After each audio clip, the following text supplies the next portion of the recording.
Senior Minister Yaw Sarfo says government has done no wrong inaugurating the Middle Belt Development Authority ahead of passage of the regulatory law. A 10-member team to coordinate development in the Ashanti, Brahafo and Eastern regions was outdoored in Kumasi Monday.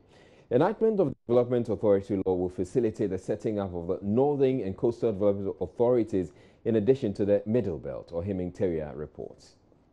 Cabinet recently approved and laid before Parliament the Development Authority Bill. Even before the bill gets parliamentary approval, Senior Minister inaugurated a 10-member team for the Middle Belt Authority as part of the Infrastructure for Poverty Eradication Program.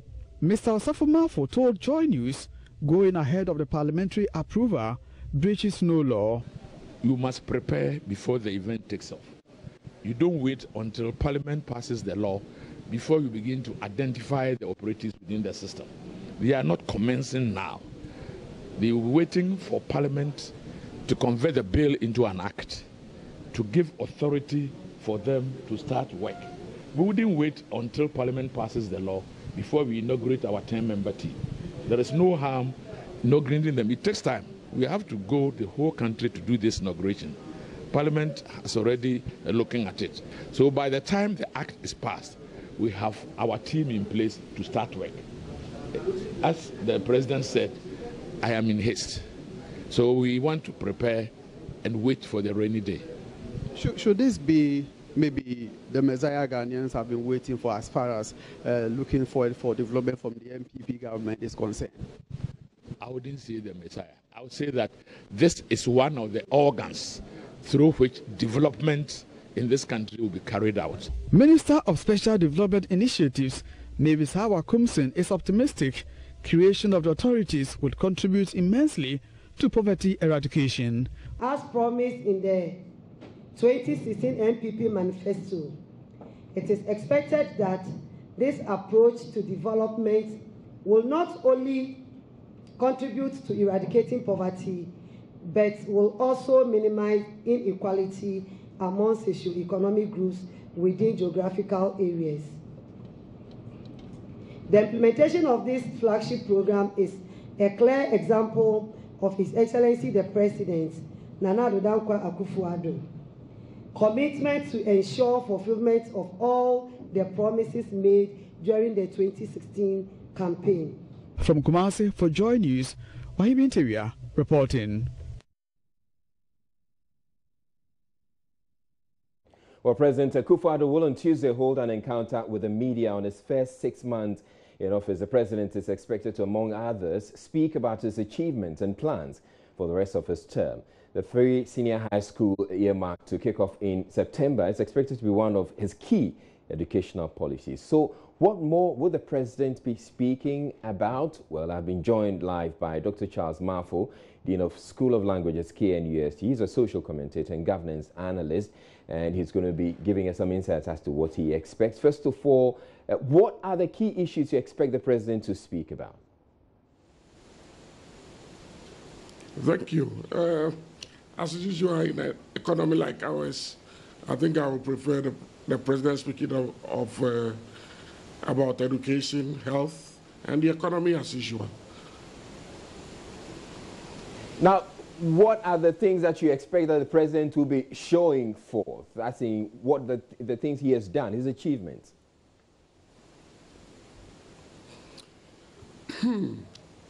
Much, because, apparently following from what Dr. Bawumia did the last time during their 100 days in office, one would expect the president to elaborate on some of the achievements Bawumia mentioned.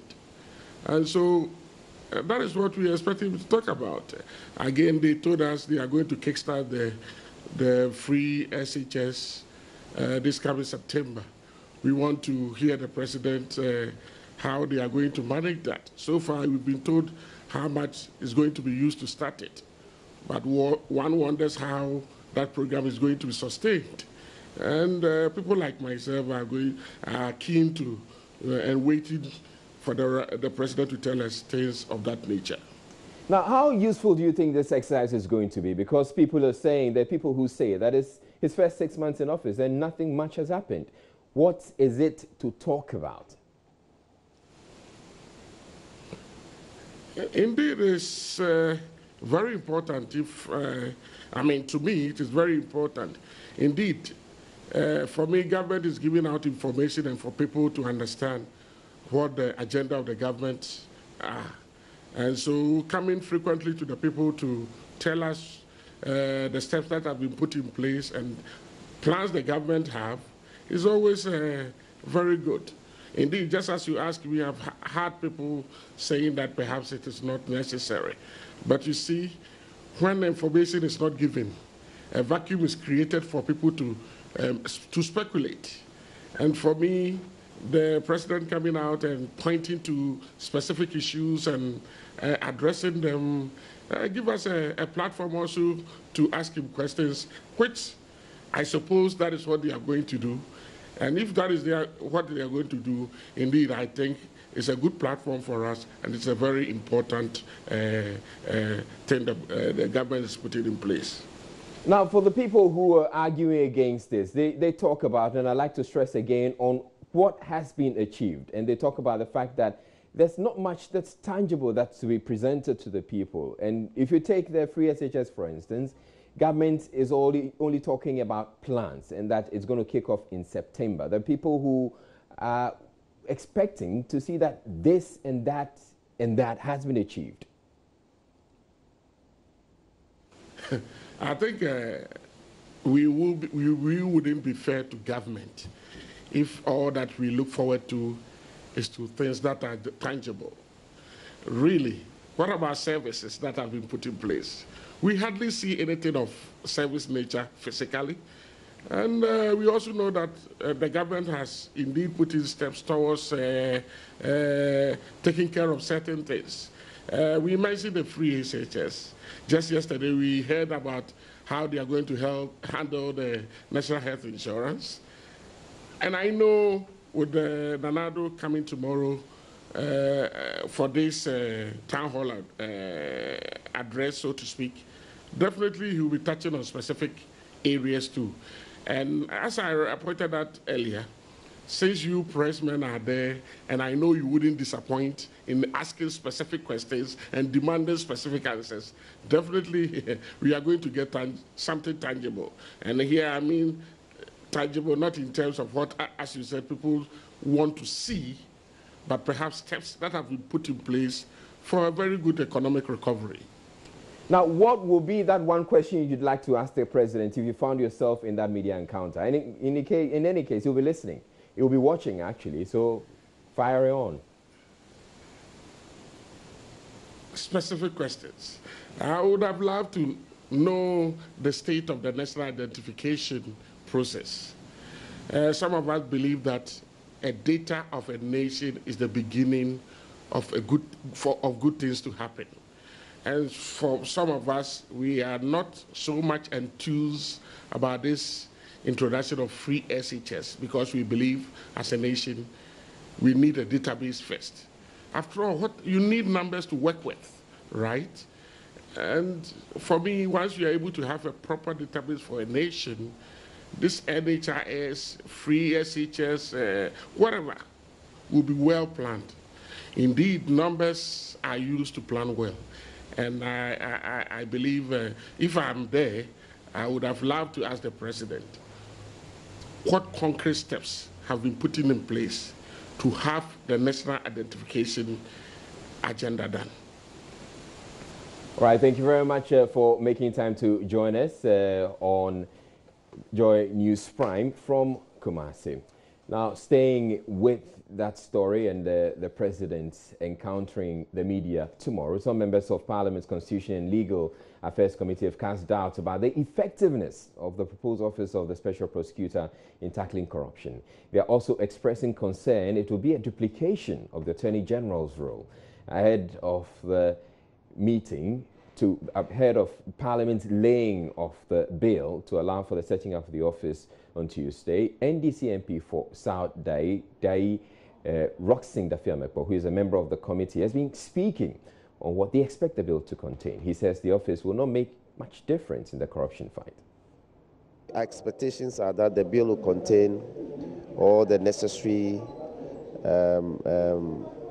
ingredients, i.e., the tenure of office of the special prosecutor, for instance, the conditions of service, for instance, the kind of personnel to be appointed and who will be the appointing authority, for instance, and indeed who will be the appointing authority of the special prosecutor also. So these are some of the things that we expect to see in the bill. We also expect to see a section regarding the scope of cases that you will be empowered to investigate. Is it going to be corruption-related cases alone, or is it going to be corruption across board alone? So we are on the lookout for some of these things. The expectation is that it will help deal with corruption, and that you may end up, uprooting it to a certain extent. Do you share that view? I don't, because really, the Article 88 of our Constitution 92 already empowers the Attorney General sufficiently to deal with all manner of corruption cases. And indeed, there are other statutory and constitutional bodies that are supposed to deal with corruption cases. We have IOCO, we have SHRAX, we have the Bureau of National Investigations, we have the Criminal Investigations Department of the Police, and we have the Narcotics Control Board. So all these are statutory and constitutional bodies that already help the gamut of other offices under the aegis of the Attorney General. We have a whole criminal division headed by the Director of Public Prosecution, and the AGs at the apex. They are supposed to investigate all matters of crime, including malfeasance in officialdom. And so, for me, the Office of the Special Prosecution will not be doing anything extraordinary. What I see is that it will rather be another statutory creation that is just to help to effectuate or effectively carry out some of this. Duplication, you think? I think so, because in our preliminary reservation comments and expressing our reservation about the idea, we said it will amount to a mere duplication of functions and of duties. But we'll look forward to the bill and see how the debate goes. MP for Gomoa and Vice Chairman of the committee, Alexander Kojo Kom Aban, also has his position on the setting up of the office.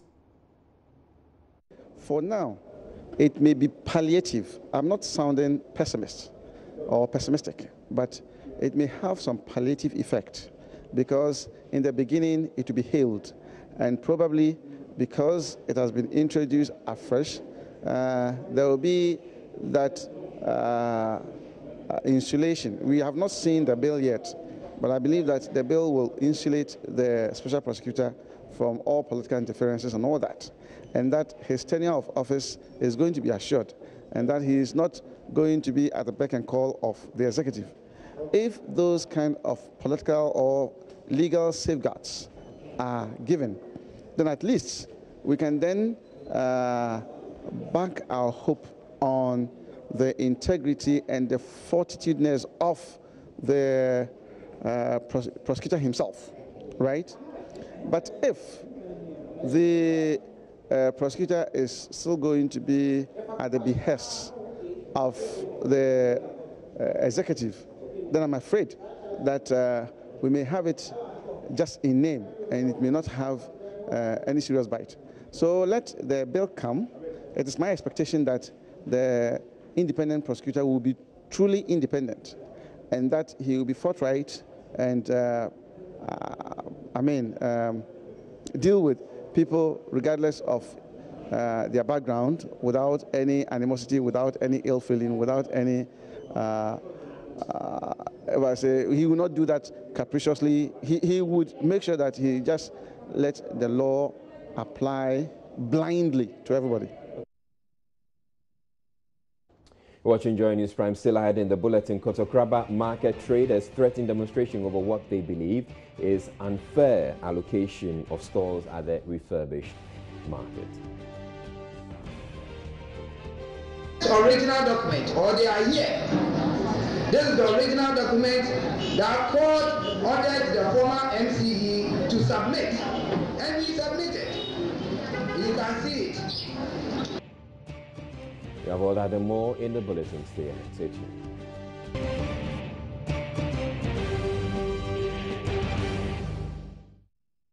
A former Deputy National Coordinator of the National Youth Employment Program, James Adongo, Monday mounted a strong defense for his former boss and a businessman who was standing trial with another person for causing financial loss to the state, insisting the final approval for the payment of 4.1 million cedis was given by then Minister of Youth and Sports Clement Kofi Humado. This is in sharp contrast to claims by the minister that he relied solely on advice given by then National Coordinator Abuga Pele to authorize the payment. Ms. Abuga Pele is alleged to have recommended the said payment with the businessman Philip Asibit, accused of putting in false claims when no work was done for the state. Court correspondent Joseph Akable monitored proceedings and has come through with this report. Former Deputy National Coordinator of the NYEP was brought in as a witness for the businessman, Mr. Philip Asibit. Now, he is accused of putting in a false claim. Now, in his testimony to the court, James Adongo insisted that the then Minister for Youth and Sports, Mr. Clement Kofi Humado, was involved at each stage of the payment process. His testimony essentially focused on two main things.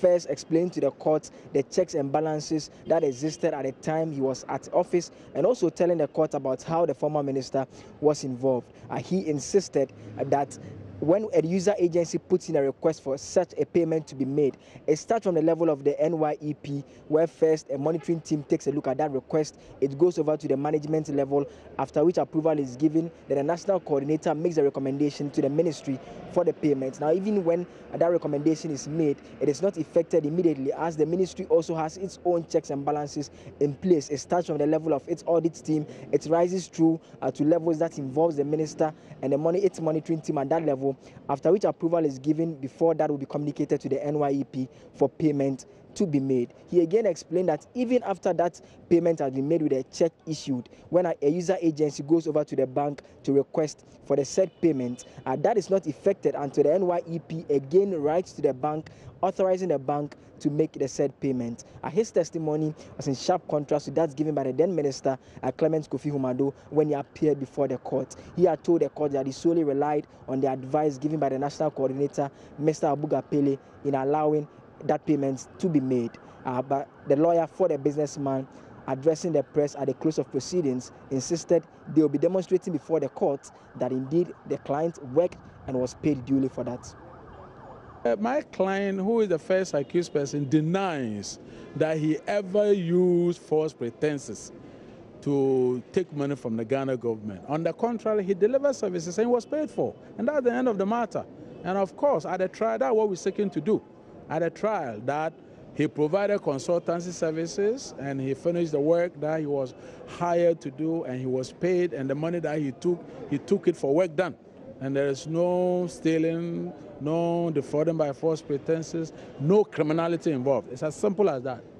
But it is only at the end of this case that the judge will determine whether we succeeded in our defense or not. So, hearing of the matter continues on July 18, where Mr. James Adongo, the former Deputy National Coordinator of the National Youth Employment Program, will continue with his testimony to the court.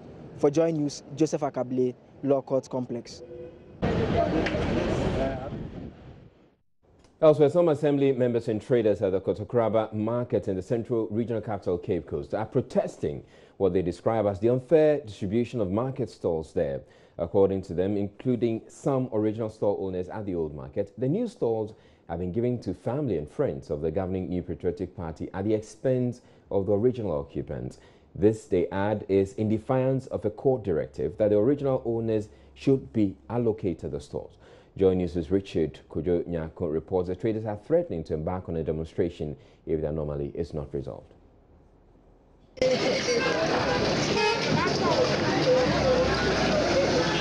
So this is the ultra-modern market, Kotokraba market, that was built recently. And this one was built following the demolition of the old structure. Before the demolition, there were some traders and market women that used to occupy some of the old structures. And they believe and their hope was that when the new one has been built, they would be given portions, or they will be given some market stores here for them to occupy. just as when the new market was completed last year after President John Dramani Mahama had commissioned the market, some people took the matter to court for an injunction to be placed on the sharing of the market, and they succeeded. Now a new government is in place, and then we are told that there is a committee that is responsible for the distribution of the market stores. It has turned out, or it is emerging, that some traders and some assembly members in the Cape Coast metropolis are unhappy. Their unhappiness stems from the fact that their names have been deleted from the sharing of the market stores, and they are not in the least happy. Today at a press conference that was organized by the concerned assembly members of the Cape Coast Metropolitan Assembly, and some of the market women who were all clad in red outfits and red armbands, they contend that it is not fair, and they describe it as an economic oppression because it is something against their right. They are denying them of their right to own some of the stores. Hitherto, they used to have some of the stores.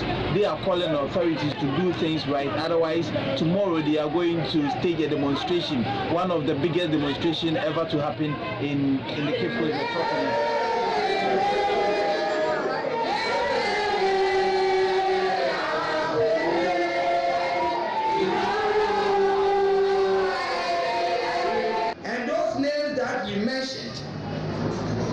Were in this original document, or they are here. This is the original document that court ordered the former MCE to submit, and he submitted. You can see it. And we also have a document here to prove to our media men. This document stands for before redevelopment. The court called for this document. And the former MC, Honorable Prisra Prachi Aye, submitted this document to court, and it contained 1,567 names before redevelopment. Now, after the redevelopment, all these names were captured in the document that the former MC used to allocate the market. And as of now, I was speaking with you, you realize that those names that I mentioned earlier have been expunged or have been taken off from this original document. And there are several of them, about 60, but I mentioned a few. For people who have been given lockable stores illegally.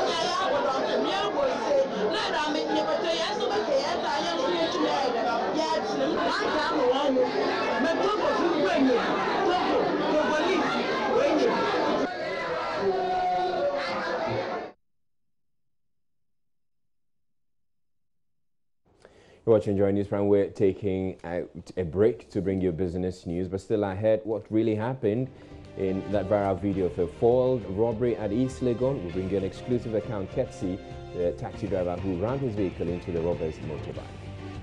I was from this junction coming to join the main road. When I saw a white man shouting, "They've taken my bag, they've taken my bag."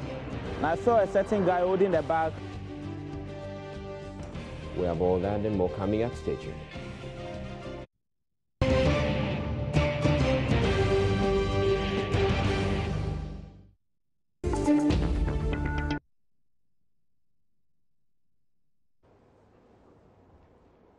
Time for the business news. Good evening and welcome. My name is Emmanuel Apuaji-Riafi. The planned IMF board meeting next week on Ghana to review government's performance under the program might not come on. This is due to government's inability to agree to meet some two critical conditions required before the meeting. The following Business Desk report has more.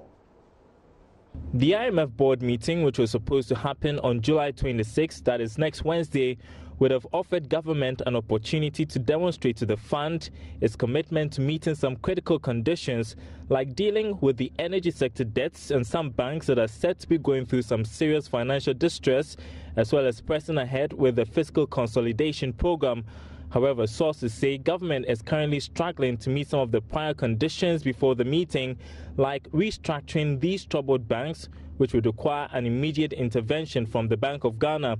Even though the regulator has given some firm assurance that it would be able to come to a conclusion on dealing with this challenge, the IMF is still not convinced. This is because the IMF staff report on Ghana should be ready 2 weeks clear before the board meeting to make room for the necessary scrutiny. The fund is also pushing for a policy document on the status meeting on the macroeconomic targets set out in the 2017 budget. This is due to the serious revenue shortfalls for the first 5 months of this year, making it difficult to execute some budget projects. Now, looking at the time that government is expected to present the media review, it's clear that all the prior actions cannot be met, making it difficult to go ahead with a meeting on Ghana. Government might have to then look at July 30 or even the end of August. Analysts fear the delay could send some wrong signals to investors about government's commitment to the fiscal consolidation program, a development that could see the investors react negatively. Now, Fidelity Bank has expressed its readiness to double the $10 million seed capital set up for the newly established National Entrepreneurship and Innovations Plan. If the bank be allowed to manage the funds. Managing Director Jim Baden made the disclosure at the launch of the Ghana SME CEO Summit and Expo in Accra. SMEs play a pivotal role in developing the private sector globally. In Ghana, SMEs constitute over 92% of operational businesses and contribute about 70% to the country's GDP. The Ghana SME CEO Summit and Expo, an initiative of Chief Executives Network Ghana Limited, is expected to bring together businesses, investors, government, and other stakeholders to deliberate on diverse issues of interest to SMEs. Ernest de Graaf Tijuri is CEO of Chief Executives Network Ghana Limited. Most SMEs, by research, have remained at the same level for far too long. And we believe that a conscious platform has been done elsewhere before can help them begin to grow their companies. We hope to ensure that this becomes the ultimate platform and mouthpiece for SME CEOs to interface directly with government. This is where government will come to really understand the needs of the SMEs. This is where the SME CEOs themselves as peers will begin to interact, to begin to change the narrative. A major challenge for SMEs in Ghana over the years has been working capital. As part of moves to support the entrepreneurship ecosystem, government last week launched a National Entrepreneurship and Innovation Plan with seed capital of $10 million. Speaking to Joy Business at the launch of the Ghana SME CEO Summit, Managing Director of Fidelity Bank, Jim Baden, lauded the initiative and pledged the support of his bank. It is very laudable, the government's decision to provide seed capital of $10 million to young entrepreneurs to grow their business. We at Fidelity Bank, it is our pledge to match every dollar of that with our own money to provide the needed working capital and equity capital to all these young entrepreneurs to grow their business. Because without a doubt, the SME sector is the biggest growth sector in this country, and we've got to pay attention to it. We've got to nurture the young companies to grow to become huge companies, large local corporates and multinational corporates in future. When you say you're ready to match up the capital, how exactly do you mean? We mean that for every dollar of the $10 million that the government has provided as seed capital, if it was channeled through Fidelity Bank, we'll match it with equal dollar on equal risk and return basis. The Ghana SME CEO Summit is expected to be held on the 20th of November this year under the theme Scaling Up SMEs for Inclusive Growth, the CEO and government as drivers. Now in Liberia, wife of Liberia's richest man, May Urey, has lamented the impact of the grave energy situation in the country on businesses. Now Liberia produces only 10% of power, mainly for domestic and industrial use in the capital Monrovia, increasing the cost of doing business significantly. In an interview recently with Joy Business's Odilia Ntiamwa, May Urey said the energy situation will play a key role for the business community in the upcoming elections in the West African country. Well, let's start with the energy. That is one, after maybe in some cases salaries, that is the most expensive part of running a business. Right now, the National Grid, which is Liberian Electricity Corporation, I don't think it's doing even 10% of the population. Even in Monrovia, it does not cover. And like places like the farm where we run 24 hours on our own generators. So that is definitely one of the challenges of doing business in Liberia. As far as the currency is concerned, that is not an issue because the US dollar is a legal tender of Liberia. So unlike other countries, I guess, in the sub-region and beyond, you can freely transact in US dollars. There's no regulations on exporting like US dollars, transfers coming in, going out can be done. So it's a free economy as far as the currency is concerned. I don't think that would be an issue for investors.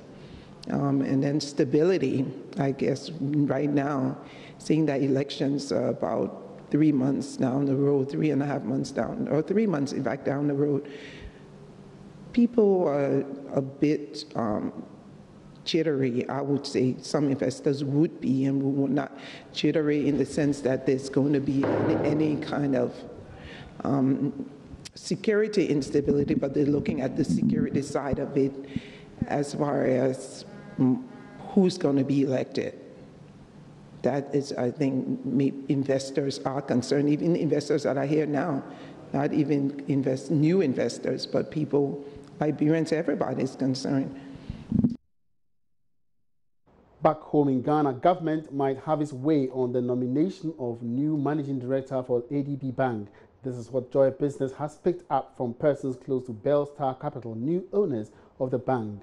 ADB, meanwhile, investment analyst from Nordia Capital, Seya Kotia, says the changeover and the controversy surrounding it could bring about some shocks onto the stock exchange, as many investors are averse to uncertainties on the capital markets. Investors who watch critically, they kind of accepted Mr. Siedu. There's a new person on the seat.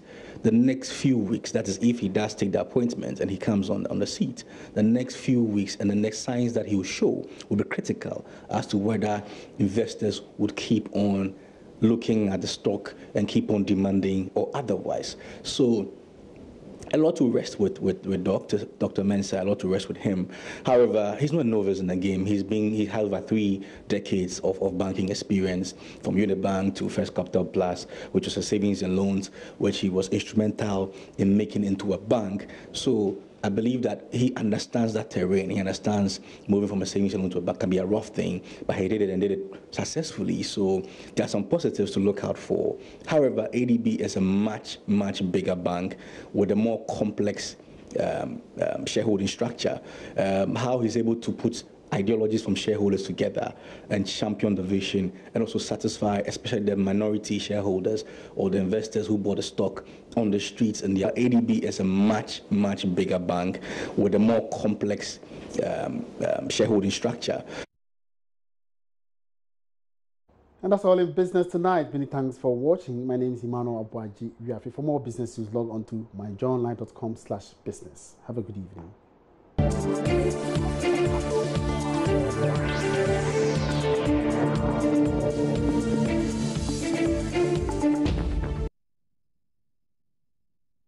The Electricity Company of Ghana says it has injected $40 million into projects aimed at expanding and improving its network infrastructure in the Volta region.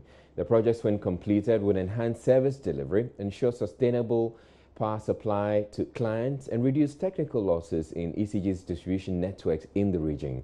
The Managing Director of ECG, Engineer Samuel Boakye-Appiah, discloses at the commissioning of a new primary station at Hohoe in the Volta region.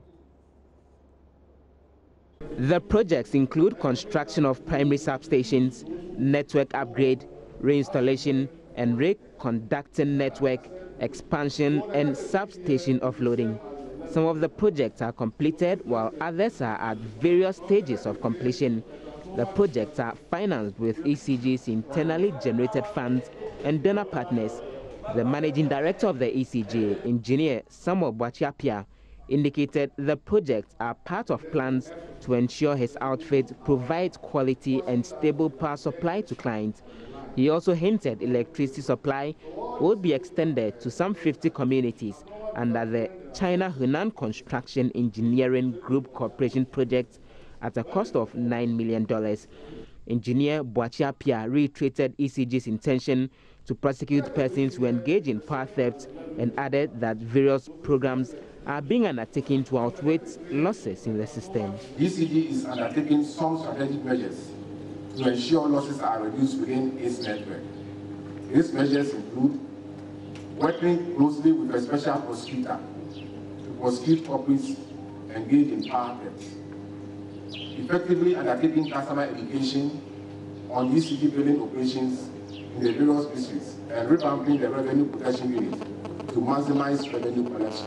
The Volta Regional Minister, Dr. Archibald Lecha, commended the ECG for undertaking the project he believes will boost the yet-to-take-off Government One District, One Factory initiative and appealed to the Gbi traditional area to make available land for the construction of the factories. I want to appeal to the people.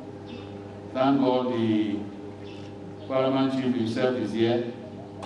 We want land. We want the support of the community so that the industries that we bring here will create jobs for our people, will put money into their pockets, and generate more foreign exchange for our country. In response, the paramount chief of the Gbi traditional area, Togbiga Gabusu, emphasized that 2 landowners in his area would only lease lands for the factories and any other institution on condition that natives would be employed. The paramount chief commended the ECG on the initiative to make available reliable power to residents in his area. We are demanding quota for any institution that will come here again for land or anything. They should give us a quota through the traditional council. We will see to it that we will give you the most qualified people. Other than that, next time you deny people who will come here for land for better things, we will not give out land again. The new Hohoe primary substation has a capacity of 40 megavolts where 2 MVA transmitters are installed to augment power supply to Hohoe municipality, Jasikai, Dambai, Nkwanta and surrounding communities. Fred Kwame Asaris report for Joy News. City authorities in Kumasi have initiated a project which will see the planting of 100,000 trees and also being nurtured across the metropolis. It is geared towards restoring the Ashanti regional capital to its glorious past as a guarding city of West Africa. The Kumasi Metropolitan Assembly is collaborating with Forest Research Institute of Ghana, Ghana Education Service and environmental NGO Friends of Rivers and Water Bodies. Nana Senso reports. The project, dubbed Green and Clean, is part of Kumasi Urban Forestry Project.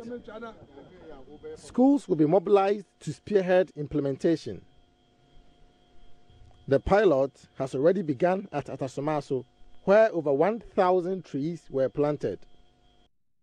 Metropolitan Chief Executive Osei Sibiantwi throws more light on the program. This one is just a pilot phase, and we are rolling it up. We are involving all the sub-metros. We are here at Shayesu sub-metro, and you know we have 9 sub-metros, meaning that from here we will select another sub-metro that we will go. And as I told you earlier, for the project to be sustained, that is why we are involving the owners of the various households. We enter the house, we educate them for them to own the trees. We are rather planting, but it belongs to them and it belongs to us. But once we have gotten their buy-in, it means that the job of watering is going to be done by the various house owners. In that case, definitely we will achieve the sustainability that we want to achieve. Atasmanso Hene Nana Owusu Barima III urged residents to own the project by ensuring the trees are well nurtured to beautify the environment. When we were young, Kumasi was filled with trees. We have to start planting trees to restore Kumasi's green status. To ensure its sustainability, authorities must involve residents and educate them on the need to plant trees to beautify the environment.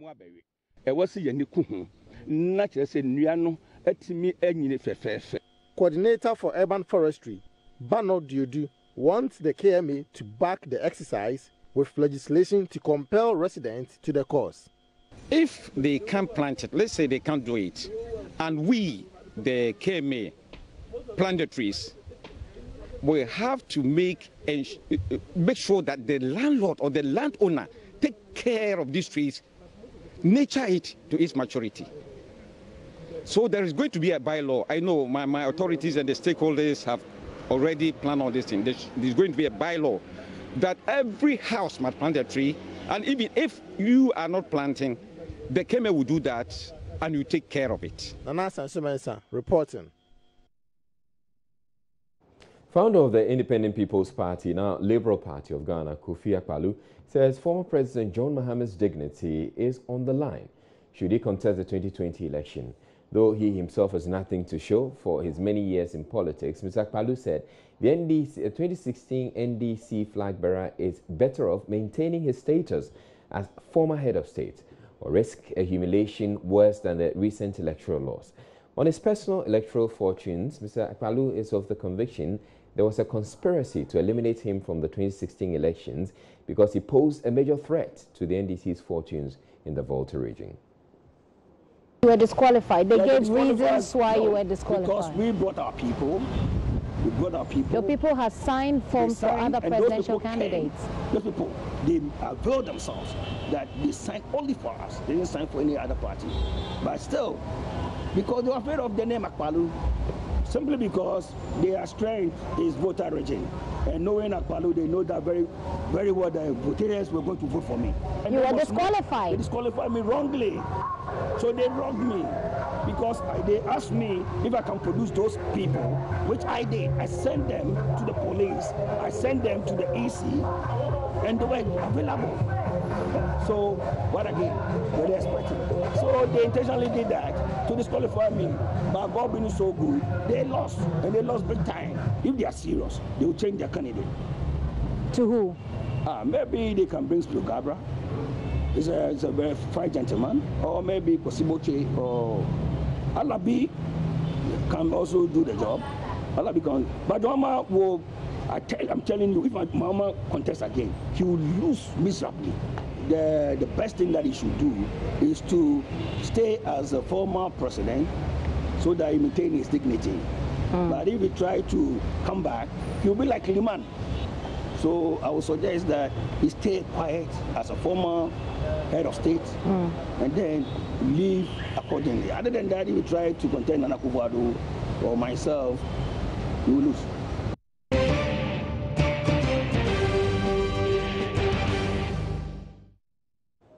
Time now for a quick look at our top stories here on Joy News Prime. Government has launched the Middle Belt Development Authority to coordinate development in the Ashanti, Ahafo and Eastern regions.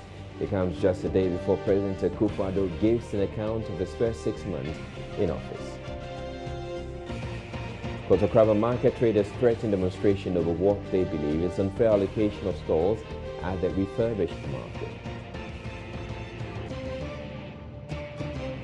In business, IMF meeting scheduled for July 26 may not materialize as government struggles to meet some conditions for the planned session.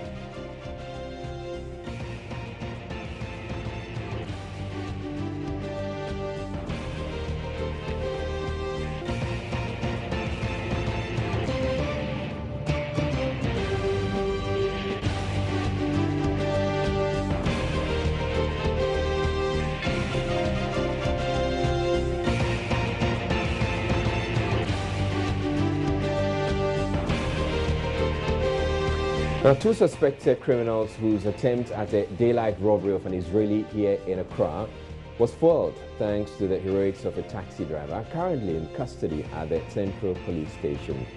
The two had virtually made off with their loot when the taxi driver who witnessed the incident rammed into their motorbike. Maxwell Agbagba returned to the scene of the foiled robbery with the taxi driver to attempt a recreation of the incident, which could easily pass for an excerpt of a Gollywood action movie. It all happened right here on the Boundary Road at this Legon in Accra Friday afternoon. This 37-year-old taxi driver was waiting at a junction to join the main road when he saw it play in front of him like a movie. I was from this junction coming to join the main road. When I saw a white man shouting, "They've taken my bag, they've taken my bag." And I saw a certain guy holding the bag on his neck. So, which bag are you shouting, "They've taken my bag"? And I saw the guy sit on the motor running. So before I get to the white man told, "They have taken his bag with his money." And I started to chase them. So I chased them and I get close to them and I knocked them down. So they tried to run away. So one of the helmets fell down. I picked one of the helmets. So as I ran to them, I get one and I hit the helmet with his head and then left the bag down. They then managed to raise the bike and attempted to go across the median, but were blocked by another vehicle. Jonathan Asamoah, who operates a block factory nearby, also witnessed the incident. Thief. And a taxi driver be a bano. A man was shouting, "Thief, thief, thief." A taxi driver very close gave them a hot chase and hit them with his car. They took the motorbike and tried crossing to the other side of the road. In a mobile phone video footage that's gone viral on social media since the incident, one of the robbers could be seen being subjected to some beating whilst being taken to a waiting police vehicle.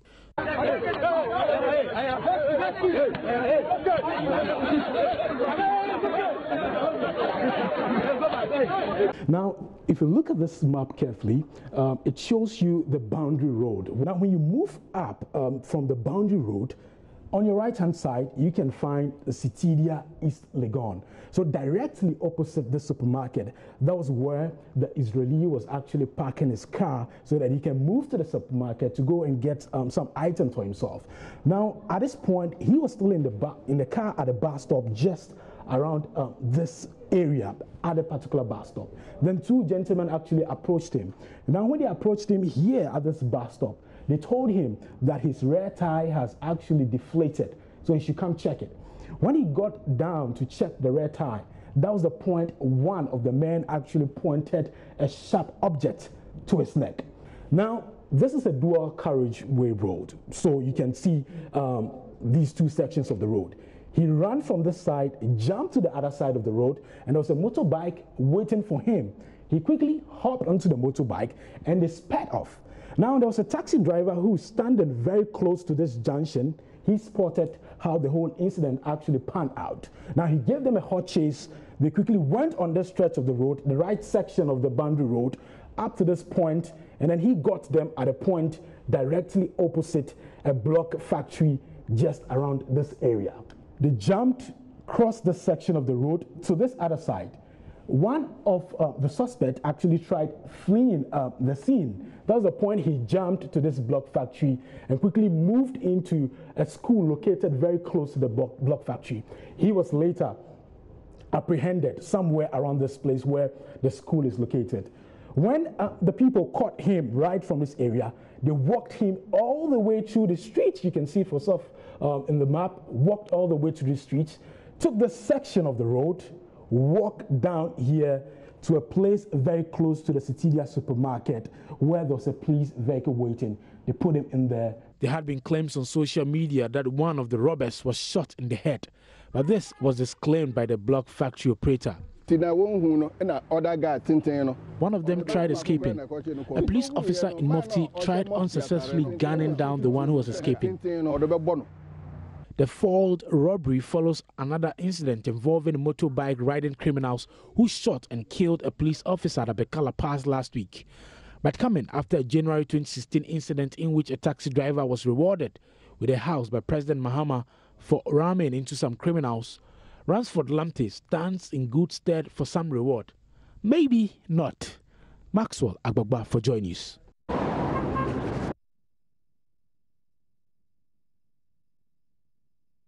Well, I think he deserves something. Let's see how it goes. Deputy Minister for Gender, Children and Social Protection has assured Ghanaians that child beggars will be off the street by September this year. Responding to concerns of the recent invasion by child beggars on the streets of Accra, the Deputy Minister says her outfit has deployed social workers to collate the data of the children so as to possibly reunite them with their families and also enroll them on the necessary government program. There's more in this report by Faustina.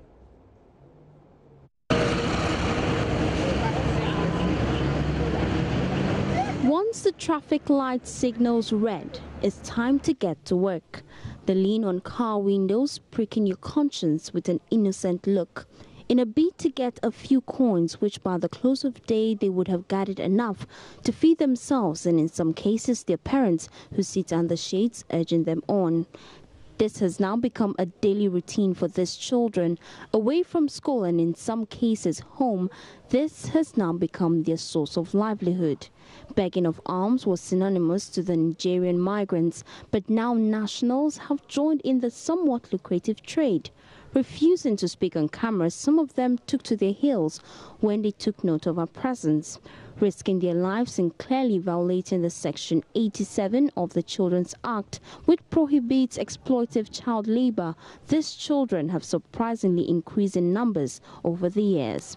Deputy Minister for Gender, Children and Social Protection, Gifty Chum Ampufu, revealed that her outfit has deployed a data collection system to collate the details of these nationals on the streets so as to enroll them on the necessary programs. As of now, a questionnaire has been developed and the social welfare officials have started scouting our streets, which they're going to get all the children registered by administering the questionnaire.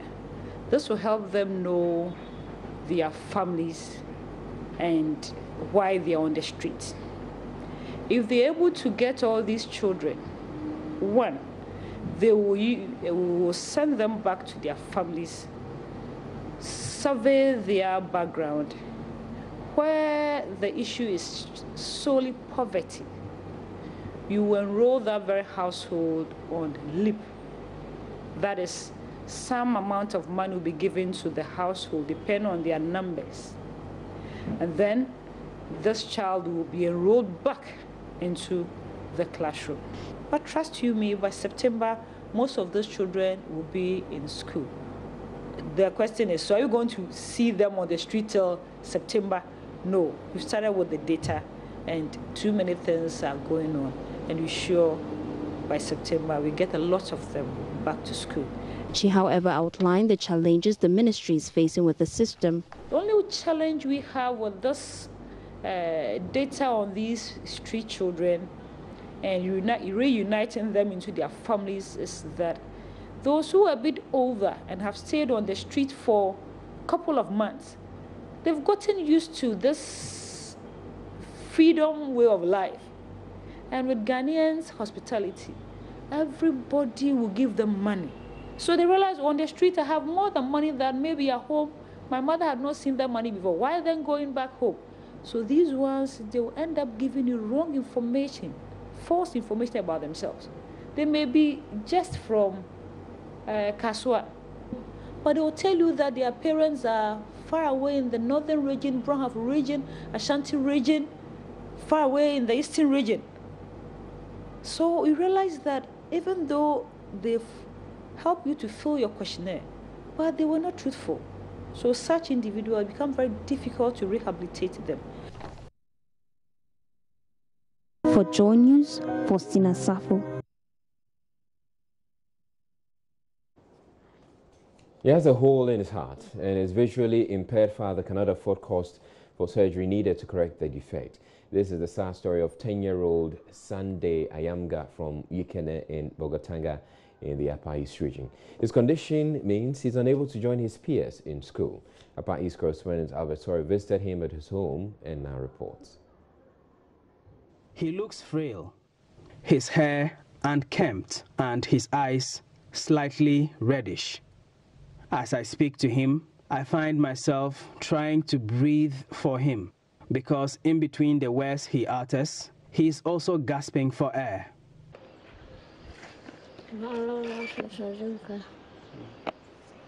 The illness is in my heart. When I walk a little, I become tired and I have to squat and take a rest before I continue. Because of this, I don't go to school.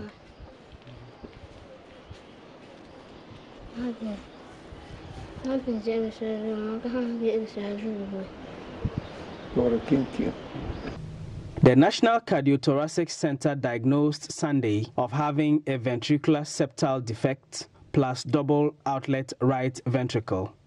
This simply means there is a hole in his heart, and that is preventing the heart from functioning the normal way. The cardio center needs $8,000 or the equivalent to about 35,000 Ghana cedis to correct this.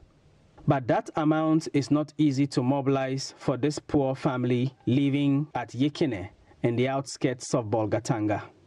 Sunday's father, Nso Ayamga, is visually impaired and unemployed. He says, unless the public comes to their aid, it will be extremely difficult to save his son's life.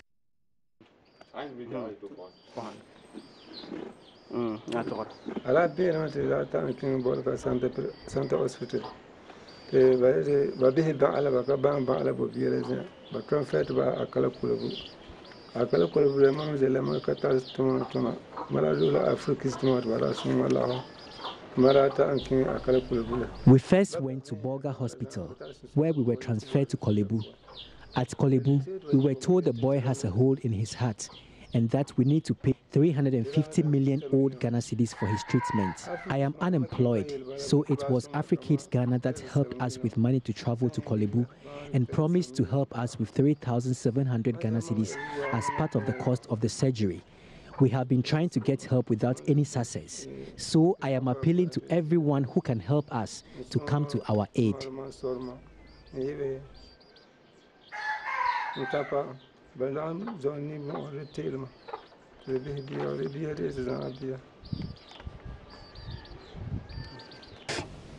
Anyone willing to help little Sunday Ayamga can contact Joy News or Joy FM officers at Kokomlemle in Accra. For Joy News, Albert Sorry, reporting from Bolgatanga. That's it for the bulletin. My name is Urulai. Thank you very much for watching, and have a good night.